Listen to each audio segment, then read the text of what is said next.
मला वाटते आमचे पुण्याचे क्राईमचे DCP निखिलजी पिंगळे या संपूर्ण घटनेचा तपास करतात आहेत आणि आपण सगळ्यांनी उभ्या महाराष्ट्राने पाहिलं की या रेव पार्टीमध्ये ज्या पद्धतीने ड्रग्ज गांजा आणि ज्या पद्धतीची ही पार्टी होती, एकतर उद्याच्या समाजाचं भवितव्य ज्या तरुणाईच्या हातामध्ये आहे त्या तरुणाईला नशेकडे घेऊन जाणाऱ्या या पार्ट्या आहेत आणि समाजाला खऱ्या अर्थानं कीड लावण्याचं काम या माध्यमातून होत असतं। केंद्र सरकार आणि राज्य सरकारने ड्रग्सच्या विरोधातली मोहीम ही फार प्रखर केलेली आहे। मला विश्वास आहे पोलीस याच्यावरती तर निश्चितपणाने कठोर कारवाई करतीलच, पण अशा पद्धतीने फार चुकीच्या घटना घडत असताना आणि त्या राजकीय घरातून घडतात आहेत, त्याच्यामुळे पोलीस तर कारवाई करतीलच, पण ज्या पक्षाचे याच्यामध्ये लोक आहेत किंवा ज्यांच्या माध्यमातून हे सगळं केलं जातं आहे तर त्यांच्यावरती सुद्धा कुठेतरी लगाम बसला पाहिजे। कारण समाजामध्ये आपण प्रतिनिधित्व करत असताना आपली भूमिका, आपलं वर्तन हे समाजाला निश्चित अनुकरण करेल असं असलं पाहिजे असं मला वाटतं। विरोधकांकडून आरोप केला अशा पद्धतीचा आरोप देखील होते की हा ट्रॅप सगळा गिरीश महाजन त्यांचा जो काही वाद चालू होता त्या वादातून हा ट्रॅप अशा पद्धतीने नियोजनबद्धरित्या केले गेले असं सर्वच विरोधी पक्ष बोलतात। राज्य महिला आयोगाचे अध्यक्ष म्हणून माझा संविधानावर, घटनेवर आणि कायद्यावर विश्वास आहे। कालपासून पोलीस यामध्ये तपास करत असताना पोलिसांनी स्वतः प्रेस कॉन्फरन्स घेतलेली आहे आणि आपल्या सगळ्यांसमोर ज्या घटना घडल्या त्या त्यांनी मांडलेल्या आहेत। तर मला असं वाटतं आपण पोलिसांना तपास करण्यासाठी काही अवधी देणं गरजेचं आहे।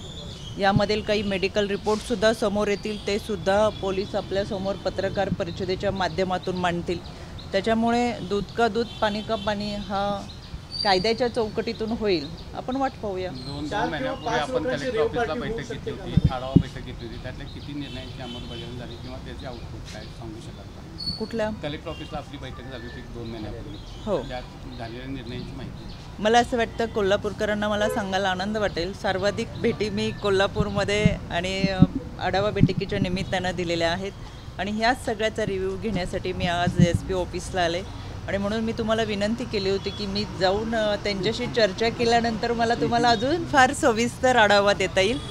राज्य महिला आयोगाकडे महाराष्ट्रातल्या अनेक केसेस येतात, अनेक तक्रारी येतात, त्याचा पाठपुरावा करत असताना आम्ही संबंधित विभागाला त्या तक्रारी पाठवत असतो आणि बऱ्याच वेळा त्या तक्रारींचा म्हणजे त्या कधीकधी न्यायप्रविष्ट असतात, कधी त्या समुपदेशनाकडे असतात, कधी वन स्टॉप सेंटरच्या माध्यमातून चालतात आणि बऱ्याच वेळा या गोष्टींसाठी आम्ही स्वतः जेव्हा पोलीस अधीक्षक असतील किंवा संबंधित विभागाचे अधिकारी असतील यांच्याशी चर्चा केल्यानंतर बऱ्याच वेळा त्या केसेस लवकर आम्हाला निकालात काढता येतात आणि म्हणून आज खऱ्या अर्थाने मी SPंची भेट घेण्यासाठी या ठिकाणी आले।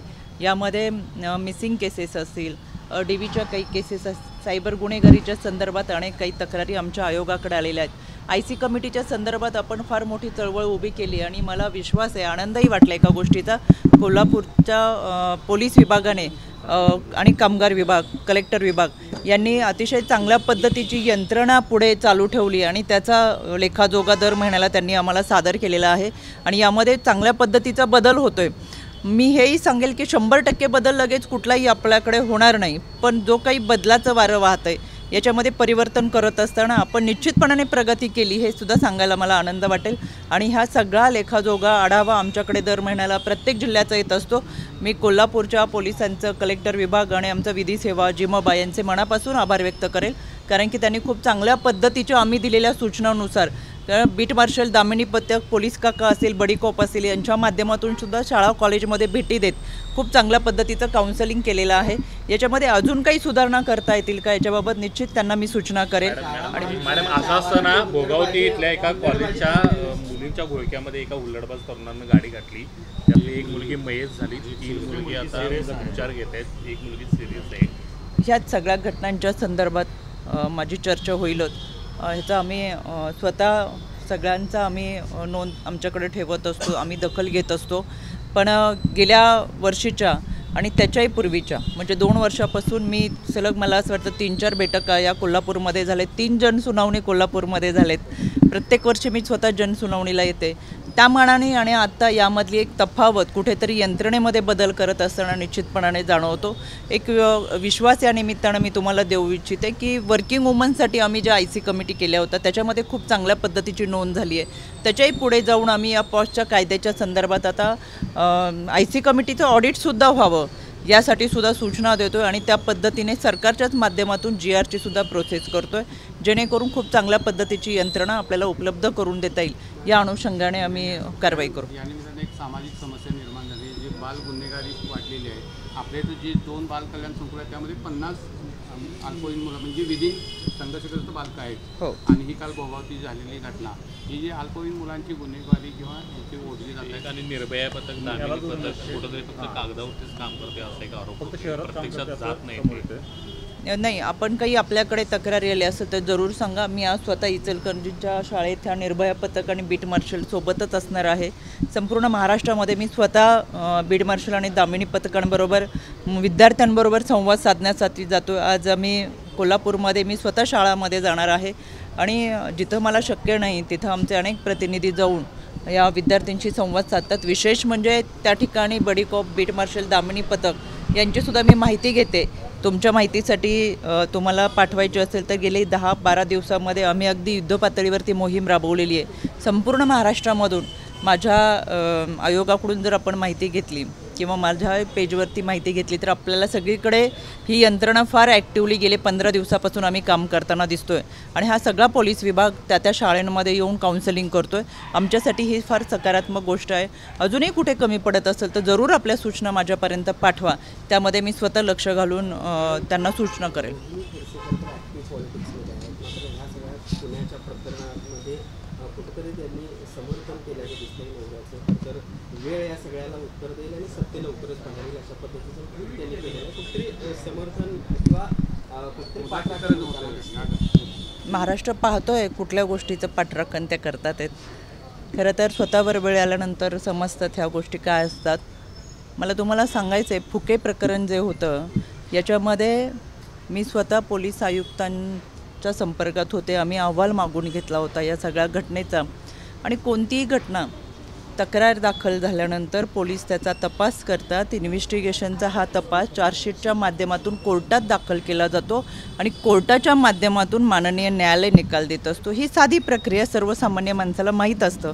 त्याच्यामुळे न्यायालयाच्या प्रक्रियेमध्ये सुरू असलेल्या प्रत्येक गोष्टीला न्यायप्रविष्ट आपण संविधानाचा सन्मान करतो, कायद्याचं पालन करत असतो. पण न्यायप्रविष्ट ही सुद्धा शब्दरचना कदाचित ह्या महिलांना समजती का नाही मला माहीत नाही. मला तर शंकाच वाटते त्यांच्या सगळ्या एकूण ज्ञानावर. न्यायप्रविष्ट असलेल्या केसेससुद्धा त्या संबंधित पीडितांना घेऊन जाहीररित्या अनेक वेळा ह्यांनी पत्रकार परिषदा घेऊन संबंधित पीडितांना जास्त त्रास दिला आहे. कारण की आपण त्या महिलेसोबत उभं राहून लढावं कोर्टाच्या प्रक्रियेमधून. कारण की न्यायप्रविष्ट म्हणजे काय की आम्ही संविधानाचा सन्मान करतो, न्यायालयीन प्रक्रियेमधून गेलं पाहिजे आपल्याला. पण तसं न करता अनेक वेळा ह्यांनी अशा अनेक पीडित महिलांचं भांडवल स्वतःच्या राजकारणासाठी केलेलं आहे. दुर्दैव आहे की न्यायप्रविष्ट हा शब्दही यांच्या लक्षात येत नाही. म्हणून कधीही इतरांच्या घटनेबाबत, इतरांच्या केसेसबाबत न्यायप्रविष्ट असलेला शब्दाचा सुद्धा अर्थ न समजलेले हे लोक त्याचं भांडवल करून त्यांनी स्वतःचं राजकारण आणि राजकारणातली पोळी बाजून घेतलेले आहे. आणि आज स्वतः वेळ आल्यानंतर वेळेचं बघू, कायद्याचं बघू. मला आवर्जून सांगायचं आहे, नक्कीच आमचा तर संविधान, महाराष्ट्र पोलीस, महाराष्ट्र शासन या सगळ्या माध्यमातून राबवत असलेल्या कायद्याच्या माध्यमातून आमचा विश्वास आहेच.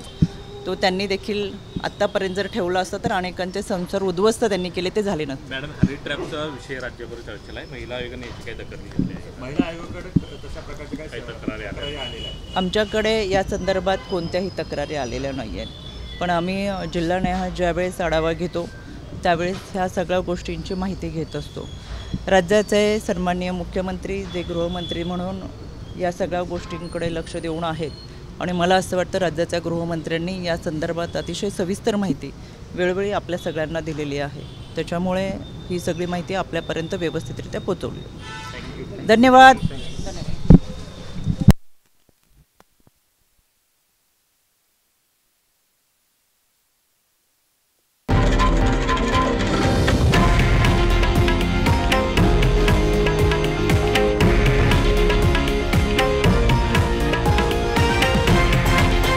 हे आहे देशातील नंबर 1 न्यूज नेटवर्क आणि आपण पाहत आहात TV9 मराठी, एकमेव.